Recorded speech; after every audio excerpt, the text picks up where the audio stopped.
तो जय हिंद दोस्तों, कैसे हो आप सभी। तो आज जो हम पढ़ने वाले हैं मैथ का बहुत ही इम्पोर्टेंट टॉपिक, जो कि आपका अनुपात व समानुपात यानी कि रेशियो एंड प्रोपोर्शन। जो कि दोस्तों यहाँ पर बात करें आपका एसएससी जीडी के हिसाब से, या फिर बात करें यहाँ पर आपका यूपी पुलिस के हिसाब से, दोनों के हिसाब से ही अगर देखा जाए। उसके अलावा आपका जो मैथ होता है, मैथ के दृष्टिकोण से अगर देखा जाए तो यहाँ पर बहुत ही इम्पोर्टेंट टॉपिक जो आपके हो जाते हैं। बात करें यहाँ पर एक तो होता है आपका परसेंटेज, उसके अलावा एक जो होता है आपका अनुपात। दोनों ही जो टॉपिक होते हैं उन पर पूरा ही आपका मैथ जो होता है टिका होता है। तो आज चलिए हम यहाँ पर क्लियर कर लेते हैं आपका अनुपात व समानुपात, जिससे कि आपका यहाँ पर बात करेंगे आपका जो चक्रवर्ती ब्याज होता है वो उसके भी क्वेश्चन इससे सॉल्व होते हैं। उसके अलावा आपका जो प्रॉफिट लॉस होता है, डिस्काउंट होता है, यानी कि लगभग हर एक चैप्टर में आपका जो अनुपात व समानुपात जो टॉपिक होगा वो यूज होगा। तो चलिए हम बिल्कुल जीरो टू हीरो लेवल देख लेते हैं कि आखिर क्या होता है अनुपात व समानुपात। तो सबसे पहले तो हमें यहाँ पर अनुपात के बारे में जानेंगे, उसके बाद में हमें यहाँ पर समानुपात के बारे में जानेंगे कि आखिर जो है समानुपात क्या होता है। तो सबसे पहले हमें यहाँ पर देख लेते हैं कि जो अनुपात होता है उससे बेस्ड जो प्रश्न होते हैं वो किस किस प्रकार के यहाँ पर बनते हैं। सभी प्रश्नों के बारे में हम यहाँ पर डिस्कस करने वाले हैं। तो पहले हम बात करें यहाँ पर आपकी परिभाषा के बारे में, यानी ये जो क्या होता है अनुपात, इंग्लिश की बात करें तो इसको हम क्या कहते हैं, आपका रेशियो। क्या होता है आपका रेशियो। तो इसकी जो परिभाषा के बारे में हम यहाँ पर बात करें तो यहाँ पर कि कोई भी दो समान राशि, यानी कि कोई भी दो समान राशियों के बीच जो तुलनात्मक संबंध होता है उसको हम यहाँ पर क्या कहते हैं, अनुपात। जैसे कि हम बात करें इसकी परिभाषा के बारे में, यानी कि दो समान राशियों के बीच, दो समान राशियों के बीच तुलनात्मक संबंध को अनुपात कहते हैं। ये जो हमारी इसकी परिभाषा है। लेकिन बात करें कि दो समान राशि यानी कि एक ही प्रकार की दो राशि, जैसे कि हम बात करें यहाँ पर आपके सामने में अनुपात लिखूं, ये जो हमारा क्या होता है, ये अनुपात बी। ये जो चिन्ह होता है हमारा वो किस चीज़ का होता है, बीच में जो साइन है आपका अनुपात का, यानी कि अनुपात। वही बात करें हम समानुपात की, तो समानुपात का जो साइन होता है वो कुछ इस प्रकार का होता है। तो ये चीज़ आपको यहाँ पर ध्यान रखनी है। और एक बात तो आपको यहाँ पर और ध्यान रखनी है कि अनुपात का मतलब जो होता है वो क्या होता है, हमारा बट्टा। अनुपात का मतलब हमारा बट्टा होता है। दोनों ही बात जो आपका यहाँ पर क्लियर होनी चाहिए। ये क्या होता है, अनुपात का मतलब बट्टा। तो जैसे कि हम बात करें कि यहाँ पर आपका क्या है, जैसे कि यहाँ पर बात करें, यहाँ पर भी आपका जो है 20 किलो है, अनुपात में यहाँ पर आपका कितना है 30 केजी, यानी कि 30 किलो। तो दोनों ही जो राशि हैं वो आपका एक ही प्रकार की हैं। ऐसा नहीं है कि यहाँ पर आपका 2 किलो हो यानी कि केजी, यहाँ पर आपका लीटर हो। तो आपका यहाँ पर दो समान राशि वो आपके यहाँ पर नहीं हुई। ये जो क्या हैं, दो समान राशि हैं। जैसे कि मैं बात करूँ यहाँ पर 40 लीटर, वहीं बात करूँ यहाँ पर कि आपका 55 लीटर। तो दोनों ही राशि क्या हैं, बिल्कुल समान हैं। तो दो समान राशियों के बीच में ही आप तुलना कर सकते हैं। ऐसा नहीं है यहाँ पर आपका लीटर ले लो, यहाँ किलो ले लो, ऐसे जो आपको यहाँ पर नहीं लेना है। वहीं बात करें का ये जो आपका केजी का अनुपात होगा वो आपका केजी के साथ होगा। वहीं बात करें यहाँ पर कि जो रुपया होगा, रुपया का जो अनुपात होगा वो आपका रुपया से होगा, पैसे से जो आपका यहाँ पर नहीं होगा। तो दोनों जो आपकी राशि होती हैं वो बिल्कुल सेम होनी चाहिए। अब हम यहाँ पर बात करते हैं, जैसे कि अभी हम जो यहाँ पर बात करते हैं कि ये जो आपका कितना है 70 केजी है कोई भी चीज़। वहीं दूसरी चीज़ यहाँ पर आपका 80 केजी है। कितना केजी आपका यहाँ पर 80 केजी। तो इनको आप अनुपात में काटेंगे यहाँ पर, तो 10 से काटेंगे तो यहाँ पर कितनी बार जाएगा, 7 बार। 10 से काटेंगे इसको कितने बार आएगा, यहाँ पर आपका 8 बार। तो ये जो 7 व 8 क्या है, ये रेशियो है, ये अनुपात है। 7 व 8 क्या है, ये जो अनुपात है। तो अनुपात ये जो आपका यहाँ पर बिल्कुल परिभाषा अच्छे से आपकी क्लियर हो गई होगी कि कोई भी दो समान राशियों के बीच तुलना करना या फिर तुलनात्मक संबंध को हम अनुपात कहते हैं। अब हम यहाँ पर देखते हैं कि यहाँ से जो प्रश्न बनते हैं, जो क्वेश्चन है आपके यहाँ पर पूछे जाते हैं वो किस प्रकार से पूछे जाते हैं। जैसे कि हम बात करें कि कोई भी चीज़ है, यानी कि हम बात करते हैं दोस्तों यहाँ पर आपका कि ये जो आपका यहाँ पर ये जो आपका 4900 रुपये हैं, कितने हैं 4900 रुपये। और ये मेरे को यहाँ पर बांटने हैं ए अनुपात बी, बराबर में यहाँ पर आपका 3 अनुपात 4। यानी एक ए नाम का व्यक्ति है, एक बी नाम का व्यक्ति है, दोनों ही व्यक्तियों में मेरे को 4900 जो रुपए हैं ये 3:4 में जो है मेरे को बांटने हैं। तो मैं जो है यहाँ पर कैसे बांटूंगा? तो सबसे पहले अनुपात ए जो आपका क्या है, ए अनुपात बी, दोनों की वैल्यू कितनी है, 3 और 4 7, और 7 की जो पूरा जो टोटल मान है वो हमारे पास कितना है, 4900 है। कितना है, 4900। तो यहाँ पर एक की वैल्यू आप यहाँ पर निकालें तो कितना आएगा, 700 रुपये आएगा। कितना आएगा, 700 रुपये। अब जो अनुपात 700 है, यहाँ पर क्या है, एक की वैल्यू जो है 700 है, तो यहाँ पर 3 है, तो 3 का गुणा आप 700 से कर दोगे, यानी कि एक के हिस्सा में कितना आएगा, यहाँ पर आपका 2100 रुपये आएगा। वहीं बात करें यहाँ पर बी की, तो बी के जो है टोटल कितने हैं, 4 हैं, ए की वैल्यू कितनी है, 700, तो यहाँ पर बी की जो वैल्यू होगी वो कितनी होगी, 2800 होगी। यानी कि बी के हिस्सा में जो रुपए आएंगे वो कितने आएंगे, 2800। तो दोनों ही चीज़ आपको यहाँ पर क्लियर हो गई होंगी कि जो अनुपात का मतलब क्या होता है वो भी आपका क्लियर हो गया होगा। उसके अलावा जो हिस्सेदारी होती है, जो भागीदारी होती है, वो किस प्रकार से यहाँ पर अनुपात में लिखी हुई होती है।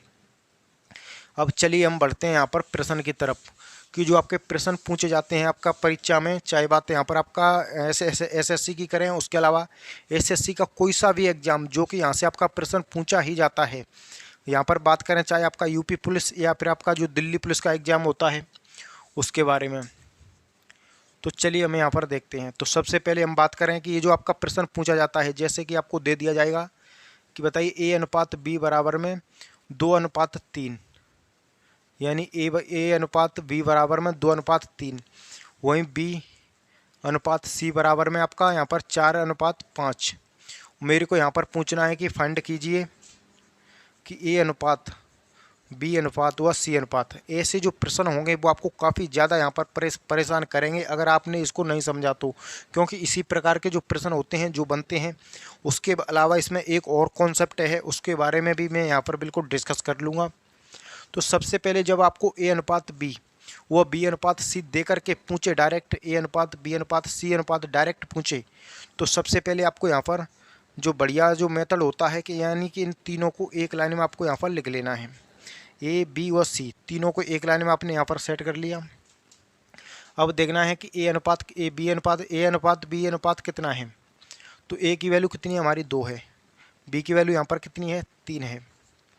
वहीं पर देखें तो यहाँ पर बी अनुपात सी है, तो बी की वैल्यू फिर से हमारी कितनी है, 4 है। इसके नीचे लिख लेना है कितना, 4। वहीं सी की वैल्यू कितनी है हमारी, 5। अब आपको यहाँ पर इनका जो ये जो आपका यहाँ पर जगह दिख रही हैं, ये जो गोले आपको यहाँ पर बचे हैं, एक जगह खाली यहाँ पर बची है, एक खाली जगह आपकी यहाँ पर बची है। तो जो खाली जगह होती है उनमें जो साइड वाला नंबर होता है उसको लिख देते हैं। उसके बाद में आपको डायरेक्ट गुणा कर देना है, तीनों की जो वैल्यू होगी वो यहाँ पर निकल करके आ जाएगी। जैसे कि यहाँ पर 3 बचा, तो 3 के साइड में 3 का पड़ोसी 3 लिख देना है। जैसे कि यहाँ पर आपका 4 के बगल में आपको जो खाली जगह बची, तो इसका पड़ोसी कौन है, 4, तो आपको यहाँ पर 4 लिख देना है।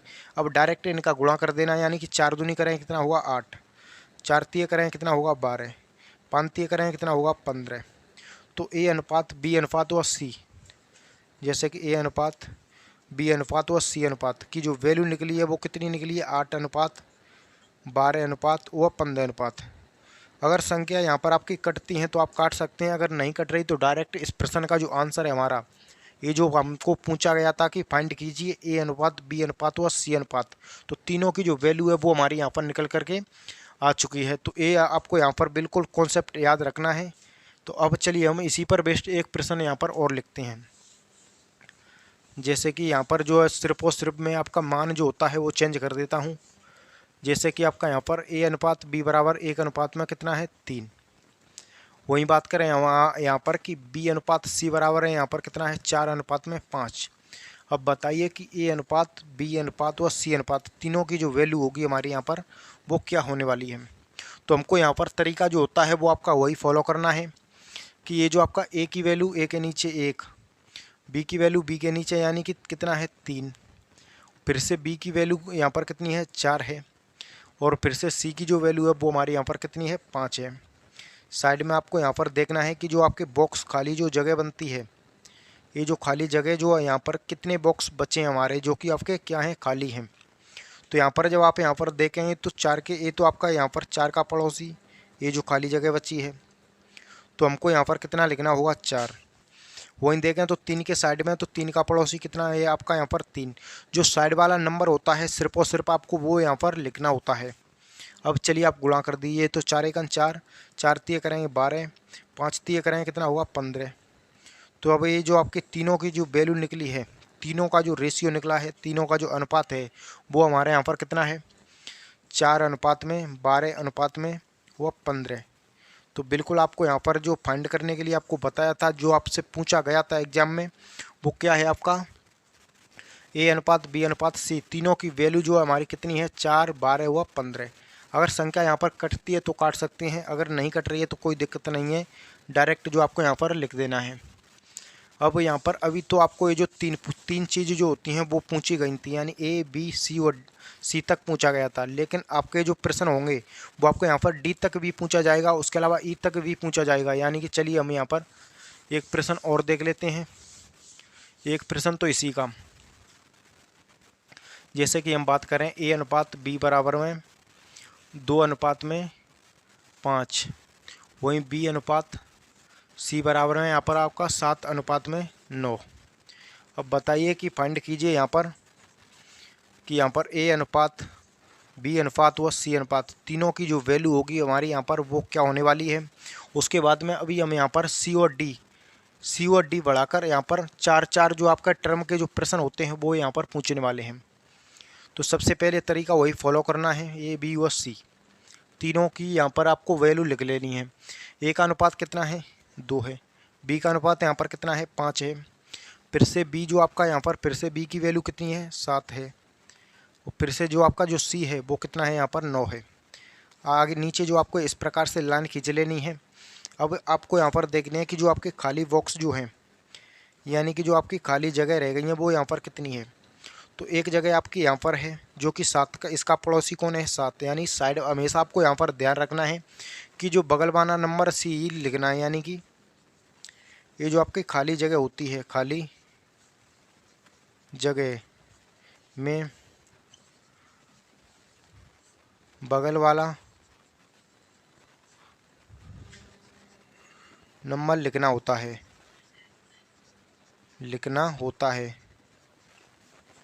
तो ये चीज़ आपको यहाँ पर ध्यान रखनी है। ऐसा नहीं है कि आपको नीचे भी आप 2 लिख दीजिए तो आपका प्रश्न है बिल्कुल गलत हो जाए, यहाँ पर हो जाएगा। तो यहाँ पर बगल वाला नंबर यहाँ पर कितना है 5, यहाँ पर बगल वाला नंबर कितना है 7। अब इन सभी का आप क्या कर दीजिए गुणा कर दीजिए, यानी मल्टीप्लाई। तो 7 दूनी करें कितना होगा 14, 7 पंत करें कितना होगा 35, 9 पंजे करें तो कितना होगा 45। तो चलिए आप इसको काटेंगे तो यहाँ पर 3 से ए कट जाएगी, लेकिन आपकी यहाँ पर ए नहीं कटेगी। तो ये जो आप इनका जो अनुपात होगा वो डायरेक्ट तीनों का जो रेशियो हमारे यहाँ पर वो क्या है 14 अनुपात में 15 अनुपात में, यानी कि ये जो आपका 15 नहीं है कितना है 35 है। तो 14 अनुपात में 35 अनुपात में यहाँ पर कितना है 45। तीनों की जो रेशियो की जो वैल्यू है वो यहाँ पर हमारी निकल करके अच्छे से यहाँ पर दोस्तों आ चुकी है। अब चलिए हम इसी प्रश्न को आगे बढ़ाते हैं, यानी कि सी और डी और यहाँ पर आपसे पूछा जाएगा। तो चलिए 4 जो टर्म के प्रश्न होते हैं वो कैसे होते हैं सॉल्व, वो भी हमें यहाँ पर देख लेते हैं। तो जैसे कि हमें यहाँ पर दोस्तों बात करें कि यहाँ पर आपका ए अनुपात बी बराबर में 1 अनुपात में 2, वहीं बी अनुपात सी बराबर में आपका यहाँ पर 3 अनुपात में 4, वह सी अनुपात डी बराबर में आपका कितना है 5 अनुपात में 6। चलिए ये जो हमारा क्या है प्रश्न, अब इसमें जो परीक्षा में पूछा जाएगा वो क्या पूछा जाएगा यहाँ पर आपका कि बताइए ए अनुपात बी अनुपात सी अनुपात व डी अनुपात, चारों चीज़ हमको यहाँ पर पूछी गई हैं और चारों चीज़ हमको यहाँ पर बतानी है। चारों का जो रेशियो होगा, चारों का अनुपात होगा वो आपका यहाँ पर आकर क्या रहने वाला है। तो सबसे पहले हमें यहाँ पर देखें तो ये चारों को आपको यहाँ पर लिख लेना है, ए बी सी व डी, चारों जो हमने इस प्रकार से यहाँ पर नोट कर ली है। अब देखना है ए की वैल्यू यहाँ पर कितनी थी 1, यहाँ पर बी की वैल्यू कितनी है 2, फिर से बी की वैल्यू यहाँ पर कितनी है 3 है, सी की वैल्यू यहाँ पर कितनी है 4 है। अब देखें तो सी की वैल्यू फिर से कितनी है हमारी 5 है, वो डी की वैल्यू कितनी है यहाँ पर 6 है, डी की वैल्यू कितनी है 6 है। नीचे जो आपको इस प्रकार से एक लाइन खींच लेनी है। अब आपको यहाँ पर नज़र करनी है कि जो बॉक्स खाली रह गए हैं, यानी कि जो खाली जगह है वो हमारे यहाँ पर कितनी है। तो एक बॉक्स आपका खाली यहाँ पर है, एक बॉक्स आपका यहाँ पर है, वहीं देखें तो एक खाली जगह आपकी यहाँ पर भी है, एक यहाँ पर भी है, और एक खाली जगह आपकी यहाँ पर भी है, और साइड में देखें तो एक खाली जगह, यानी कि ये जो आपका तीन तीन बॉक्स जो हैं वो आपके दोनों तरफ बच गए हैं। अब इनमें जो नंबर नोट करना होगा वो साइड वाला हमेशा 2, फिर से कितना है 2, यहाँ पर कितना है 4, यहाँ पर देखें तो कितना होगा 5, यहाँ पर भी 5, यहाँ पर साइड में कितना है 3। अब सभी में हमने इस प्रकार से जो नंबर नोट करने होते हैं वो सभी में हमने यहाँ पर नोट कर दिए हैं। अब सिर्फ और सिर्फ हमको गुणा करना है।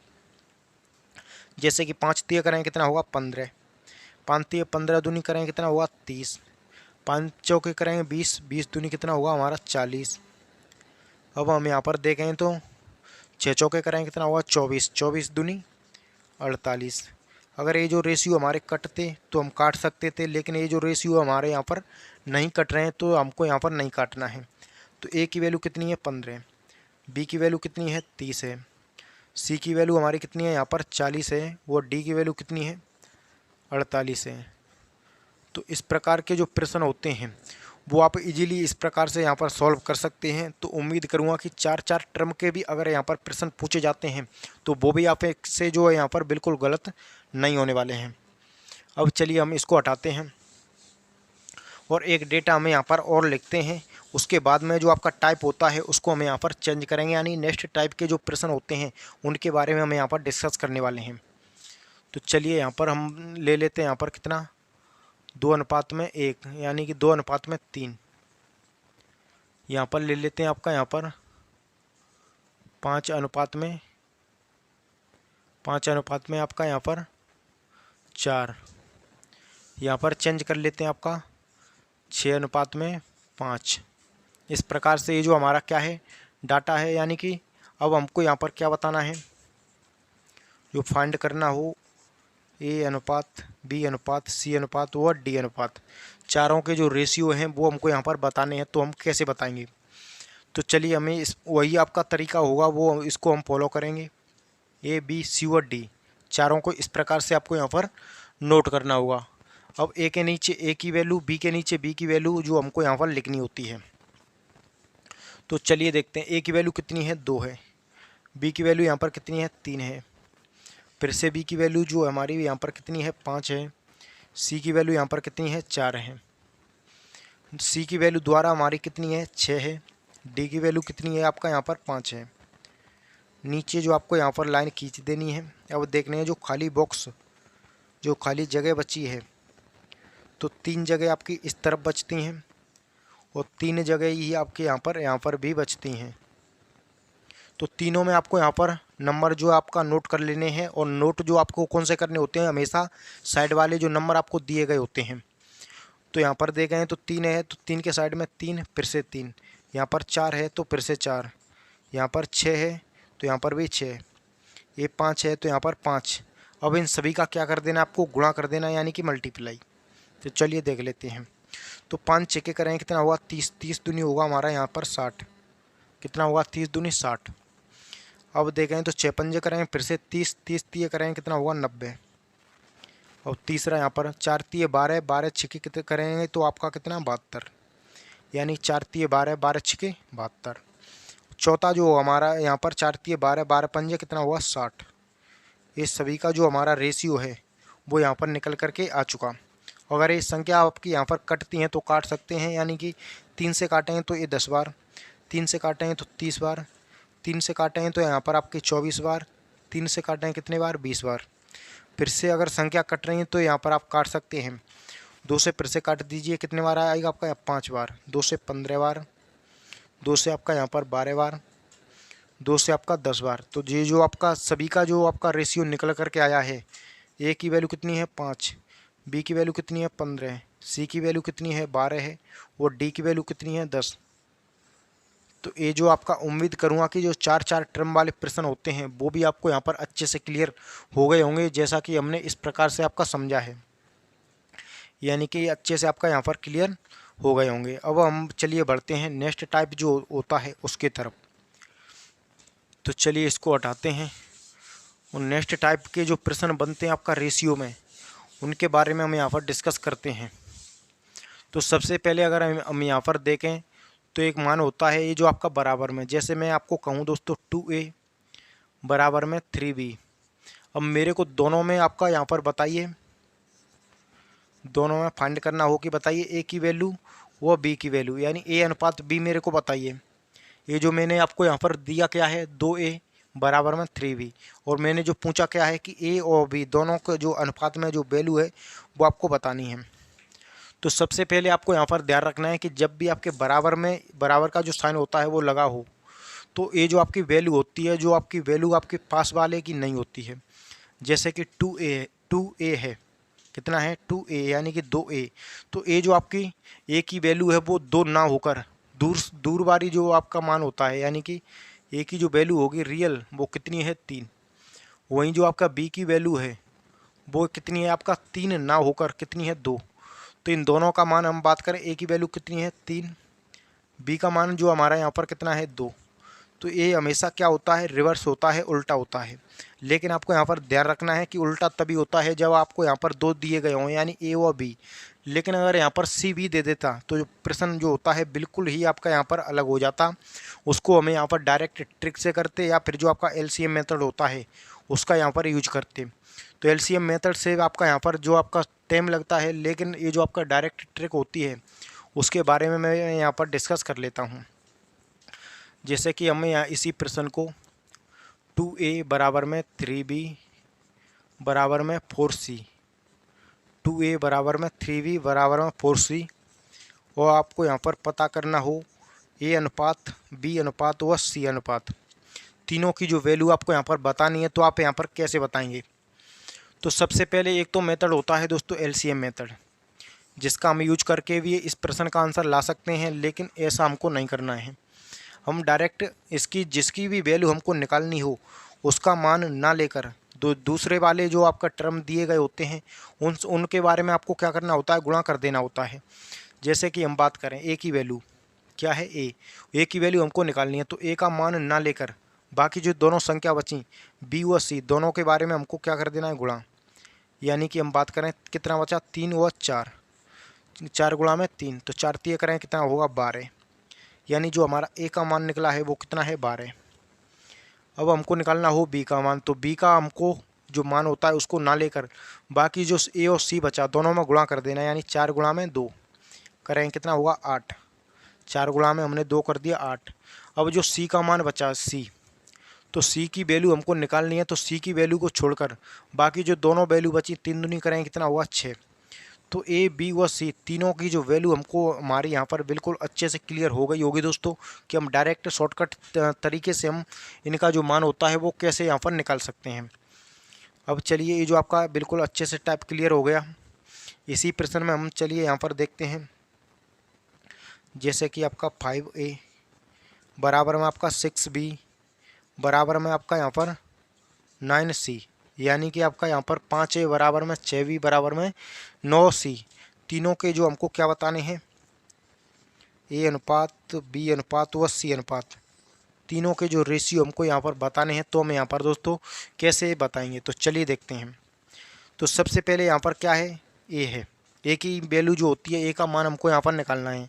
तो a का मान हम निकालेंगे तो a की वैल्यू को छोड़कर बाकी जो दोनों संख्या होती हैं उनको आपको गुणा कर देना है, यानी ये जो हमारी a की वैल्यू कितनी आएगी 9 छिके करें कितना हुआ 54, a का मान हमारा कितना आया 54। अब हम देखते हैं b का मान, तो b का मान हमको लेना है, तो b के मान को छोड़कर बाकी जो आपका 9 व 5 कितना बचा 9 पंजे 45, तो b की जो वैल्यू है वो हमारी यहाँ पर कितनी है 45 है।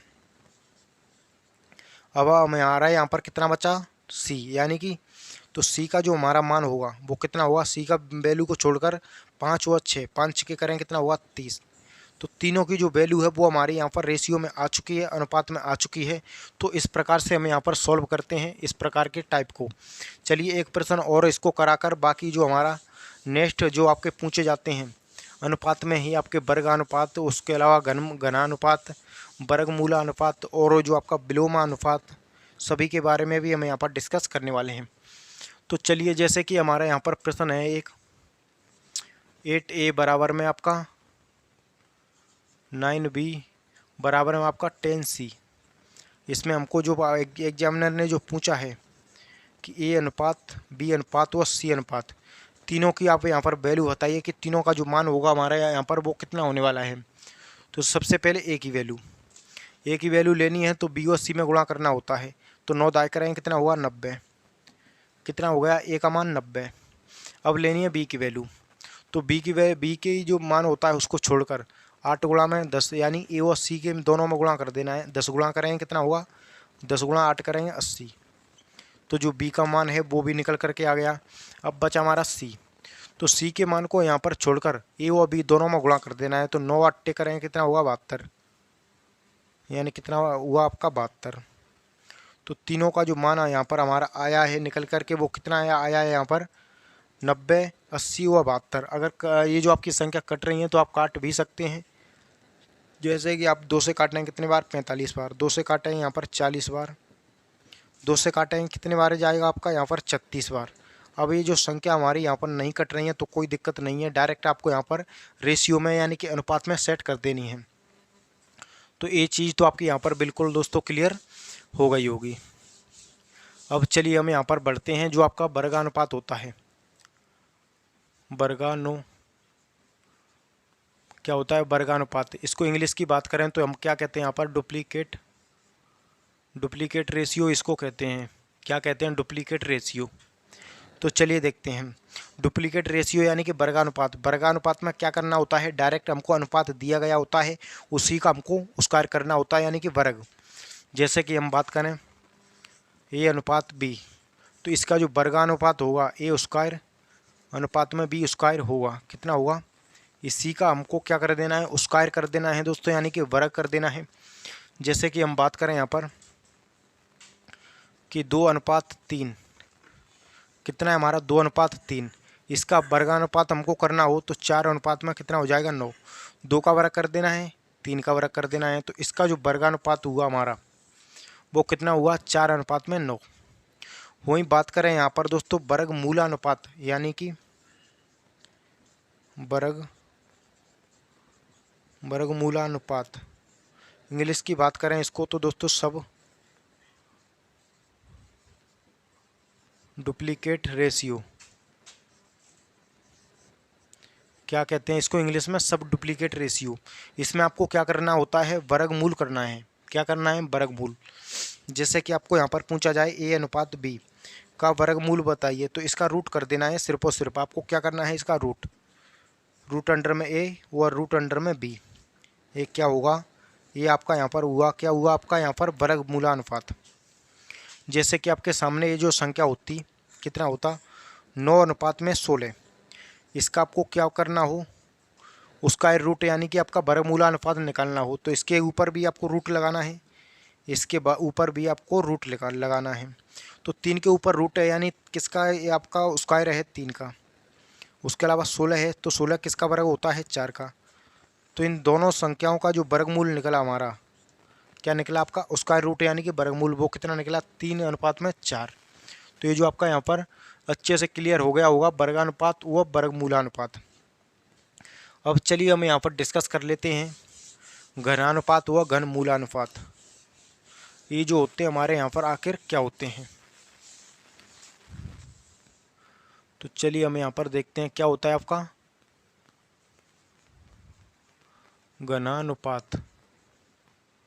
घनानुपात। इंग्लिश की बात करें तो इसको हम क्या कहते हैं यहाँ पर ट्रिप्लिकेट रेशियो। क्या होता है आपका ट्रिप्लिकेट रेशियो इंग्लिश में। तो इसमें अभी हम क्या कर रहे थे वर्गानुपात में वर्ग कर रहे थे, ये जो हमारा क्या है ये जो आपका घनानुपात है तो इसमें हमको घन कर देना है। जैसे कि हम यहाँ पर बात करें A अनुपात में B, इसका हमारा घनानुपात क्या होगा A का घन कर देना है वह B का घन कर देना है। ये जो हमारा बिल्कुल आंसर अच्छे से हो जाएगा। अगर यहाँ पर कोई संख्या होती जैसे 2:3 का घनानुपात, तो 2 का घन हमारा कितना होता है 8, 3 का घन कितना होता है 27। तो ये जो इस प्रकार से हम यहाँ पर सॉल्व करते हैं। अगर जैसे हमारी कोई भी संख्या होती है दोस्तों, ये आपके यहाँ पर 64 अनुपात में 125 का हमको क्या करना हो, घनानुपात निकालना हो, तो इनके ऊपर हमको क्या कर देना है, रूट। ये जो आपका यहाँ पर ये तो आपका हो गया यानी कि आपका घनानुपात। अब हम यहाँ पर बात कर लेते हैं घनमूला अनुपात। क्या होता है घनमूला अनुपात? इसको इंग्लिश की बात करें तो सब ट्रिप्लिकेट रेशियो। क्या कहते हैं? सब ट्रिप्लिकेट रेशियो। तो चलिए देखते हैं। तो यहाँ पर हमको क्या करना होता है, इसका घनमूल के लिए आपको यहाँ पर रूट लगाना होता है, √3। जैसे कि A अनुपात में B, इसकी वैल्यू यहाँ पर क्या हो जाएगी आपकी, रूट के बाहर में 3 अनुपात में रूट के बाहर में फिर से 3। ये जो आपका इसका क्यूब रूट हो जाएगा। क्या हो जाएगा आपका? Cube root. तो चलिए कोई भी संख्या होती है जैसे कि 64 अनुपात में 125, इसका हमको क्या निकालना हो, घनमूला अनुपात यानी कि क्यूब रूट। तो चलिए कैसे निकालेंगे। तो सबसे पहले हमको यहाँ पर देखना है इसके ऊपर क्या चढ़ाना है, आपका 64 के ऊपर बाहर में 3 अनुपात में 125 के ऊपर रूट के बाहर में 3 यानी कि क्यूब। तो ये इसका जो मतलब होता है यानी कि ये किसका क्यूब है, 4 का है। ये किसका क्यूब है, 5 का है। तो इसका जो वैल्यू निकली, इसका जो मान निकला 4 अनुपात में कितना निकला आपका, 4 अनुपात में 5। तो ये जो आपका वर्गमूला अनुपात हुआ, घनमूला अनुपात, दोनों ही अच्छे से क्लियर हो गए होंगे। और लास्ट जो हमारा यहाँ पर बचता है इनवर्स रेशियो, यानी कि जिसको हम क्या कहते हैं, प्रतिलोमानुपात, यानी कि प्रतिलोमानुपात। अब ये जो प्रतिलोमानुपात क्या होता है, यानी कि इंग्लिश की बात करें तो इसको इनवर्स क्या कहते हैं, इनवर्स रेशियो, यानी कि प्रतिलोमानुपात कहो या फिर इनवर्स रेशियो कहो। इसमें क्या करना होता है, जो आपका अनुपात होता है उसको उल्टा लिखना होता है। जैसे कि A अनुपात B का विलोमानुपात क्या होगा हमारा, B अनुपात में A होगा, यानी कि उसी का आपको क्या कर देना है, उल्टा आपको यहाँ पर करना होता है।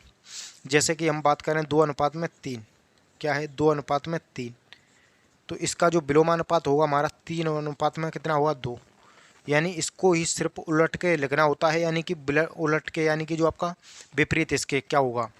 तो उम्मीद करूँगा कि ये जो आपका यहाँ पर प्रतिलोमा अनुपात भी अच्छे से आपको क्लियर दोस्तों हो गया होगा। तो हमारी जो क्लास है दोस्तों वो यहीं पर एंड होती है। अगर क्लास अच्छी लगी हो तो इसको लाइक करें और हमारा यूट्यूब चैनल क्लास नगर इंस्टीट्यूट उसको सब्सक्राइब करके ज़रूर रखें। तो जय हिंद, वंदे मातरम।